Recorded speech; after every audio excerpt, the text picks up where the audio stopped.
Goa trip part 3. അപ്പോൾ guys അങ്ങനെ നമ്മുടെ വാട്ടർ സ്പോർട്സും കാര്യങ്ങളൊക്കെ കഴിഞ്ഞിട്ട് നമ്മൾ തിരിച്ച് റിസോർട്ടിലേക്ക് പോവാണ്. അപ്പോൾ എല്ലാവരും നല്ല ടയേർഡാട്ടോ. പക്ഷെ അവിടെയും ശല്യം ചെയ്യാനായിട്ട് ഞാൻ മാത്രം ഉണർന്നിരിപ്പുണ്ട്. ഉറങ്ങുന്നവരെ ശല്യം ചെയ്യാണ് ഗൈസ് എൻ്റെ മെയിൻ പരിപാടി.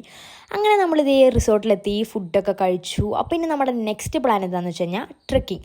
അപ്പം നമ്മളൊരു ട്രെക്കിങ്ങിന് പോവാണ് എല്ലാവരും കൂടെ. ഡണ്ടയിലുള്ള ഏതോ ഒരു ചെറിയ ഗ്രാമത്തിനുള്ളിലൊരു കാട്ടിലൂടെയാണ് ഗൈസ് നമ്മളിപ്പോൾ ട്രെക്കിങ്ങിന് പോയിക്കൊണ്ടിരിക്കുന്നത്. അങ്ങനെ നമ്മൾ ട്രെക്കിങ്ങിനൊക്കെ പോയി. പക്ഷേ ശരിക്കും നല്ലൊരു രസമായിരുന്നു കേട്ടോ. ട്രെക്കിങ്ങും കാര്യങ്ങളൊക്കെ ഭയങ്കര ഒരു വൈബായിരുന്നു. അങ്ങനെ നമ്മൾ അവിടെ ചെന്നപ്പോഴാണ് ഗൈസ് ആ സത്യം കാണുന്നത് ഒരു മുതല നമ്മുടെ ട്രെക്കിങ്ങിൻ്റെ ഇടയ്ക്ക് ഒരു കുളം കണ്ടു. പക്ഷെ നമ്മുടെ പിള്ളേർക്ക് പേടിയൊന്നുമില്ല കേട്ടോ. മുതല നിന്ന സ്ഥലത്ത് പോയി നിന്ന ടീംസാണ് നമ്മുടെ പിള്ളേർ.